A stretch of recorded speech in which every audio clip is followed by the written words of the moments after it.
Hello， 大家好，欢迎大家来到以色列美角的频道。在我身后呢，这是以色列人质的海报。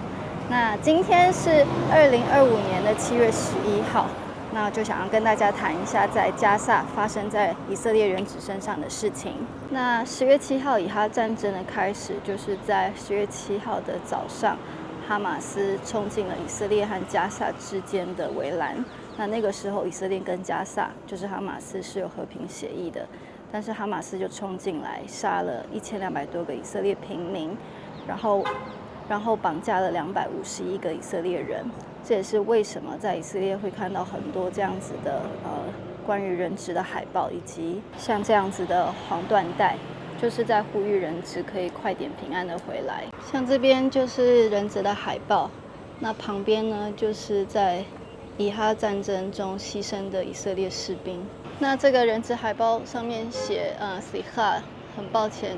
应该就是以色列没有把他救出来，他已经变成死的人质了。然后黄色那边的标语是写一直到最后的一个人质回来的意思。到目前已经有接近900位以色列的士兵，而且年纪都很轻，大概就20岁左右，为了打这场以哈战争，丧失自己的生命在加萨。包含今天早上的新闻，就是昨天有一个以色列士兵，他们那一个兵团就被哈马斯埋伏，然后要被他们抓回去。那每次这样的消息传出来的时候，以色列的人就会很难过，因为在以色列是全民皆兵，每一个人的小孩到了18岁，不管男女都要当兵。所以对以色列人来说，这些战死在加萨的人就如同是自己的孩子。可是问题是，这些被绑架到加萨的人也是如同自己的孩子，或者是自己的爸妈，或者是兄弟姐妹。那这边写的是，就是所有的人的心都是在一起的。我今天出门是来买礼物的。那这个是希伯来文字母的粘土。这里有一个拼图，上面写我们爱以色列的国防军，给小孩玩的拼图。我刚刚买东西嘛，然后我的钱包掉了，然后路人捡给我，跟我说这是你最后一次掉钱包，然后我的钱都在。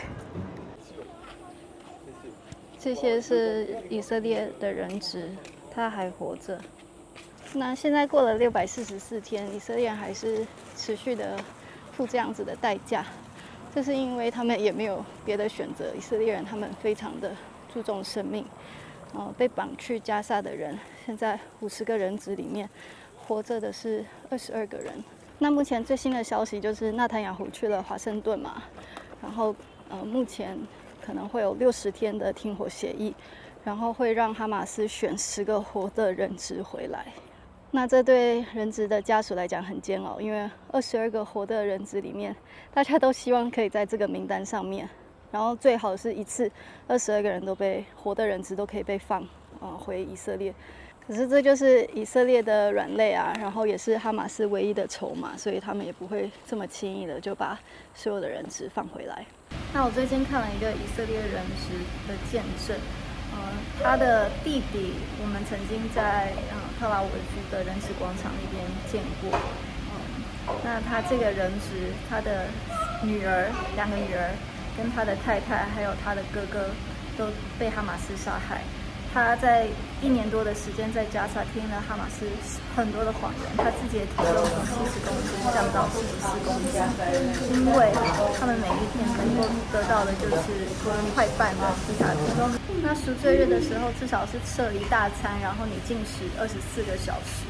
可是，在那边他们是每一天这么长的时间都只有1块半的披萨饼，然后还有被哈马斯的恐怖分子当出气包。被打肋骨啊，他说他2-3个月没有办法呼吸，应该是肋骨断了。那不止他，所有的以色列人质都没有在加萨得到该有的医疗服务，更何况他们这些的伤大多是10月7号那一天被哈马斯开枪啊，或者是怎么样的攻击所造成的伤口。那大家应该有看新闻，有一个以色列女生，她的手是这个样子，因为她的手指头被哈马斯开枪。然后一直等到他被释放回以色列的时候才能动手术。然后另一个以色列女兵，她昨天才动了手术，把在她脚里面1年多的一颗子弹，哈马斯开枪射的子弹，昨天才拿出来。然后像我昨天看的这个以色列男生人质的这个影片，他是说他大部分的时间脚上都有一个链子绑住他。那真的很恐怖，因为他在回忆他2023年10月的时候，才跟他的孩子们还有太太去泰国度假庆生，然后过了很好的祝棚节。然后10月7号的早上，突然之间，大家在群组说有恐怖分子进来，然后他们以为就是他太太是英国国籍嘛，以为这个英国护照可以保护他们，所以这是为什么他们没有任何的抵抗哈马斯来，为了保护女儿的关系，然后他们就投降，然后他很快的就知道他要被带到加萨，但他以为他可以平安的回来，然后他叫他的那个女儿跟太太来等他。那他在加萨的时候，他都是很坚持的下去，因为他说他没有选择，他必须要活着回去见他的太太跟女儿。但是其实他的太太跟女儿在10月7号那天就直接被哈马斯就处决了。他说他10月7号被抓到加萨的那一天，在路上平民，所谓的加萨的无辜的平民看到他就疯了一样要打他，他那时候很害怕，然后他就被关在加萨平民的家，有小孩的家，52天，跟一个泰国的人质。然后那个泰国人质不会讲希伯来文，也不会讲英文，他们都是用那个body language 肢体语言在沟通。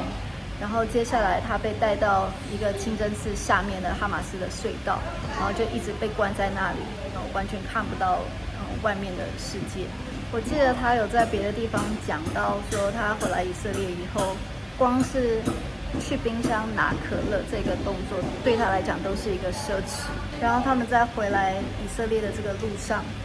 哈马斯把他们转交给红十字会。他问红十字会的第一个问题就是：你们为什么没有来看我们？为什么没有提供医疗资源给我们？然后红十字会就说：因为哈马斯不允许。那现在也还是这样，以色列这边也不是真的知道剩下的人质的状况。那红十字会也从来没有一次去探望过他们，然后还有很多的心理的恐吓，还有女人质在加萨被哈马斯的恐怖分子强奸的。那也不是只有在加萨，在10月7号，哈马斯也是用强暴作为武器的一个手段。那这在 Dina Report 最近都有报道出来，如果大家有兴趣的话，可以看这个英文的报道。那10月7号，哈马斯所做的这些邪恶的暴行，除了书之前我有跟大家讲过，就是有以色列活下来的幸存者，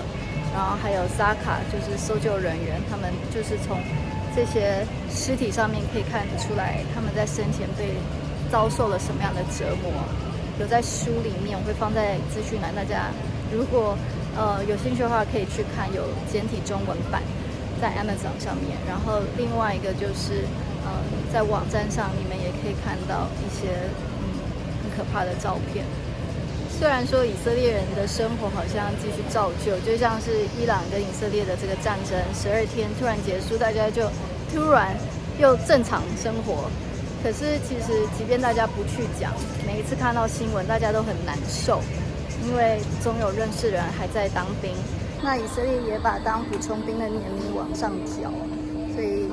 虽然说我们不是本地人，可是总是有认识的人的先生啊，或者是爸爸啊什么的还在当兵。这个代价以色列人是一直在付。然后刚才有看到一个家庭，爸爸妈妈带3个孩子，爸爸身上还背着一个枪。就是代表，就算现在人不是在加萨，他在他自己的国家，他都还是在保护家庭。像我前面这边，看书的这个男生啊，他也是带一把枪。像昨天，你们看有一个枪。像昨天，在一个叫Gush Etzion的地方，就有2个恐怖分子跑来，攻击一个以色列人的警卫。那个警卫才22岁，就等于说他才刚当完兵，然后找一份夏天的工作当警卫，然后就这样子成为了恐怖分子的目标。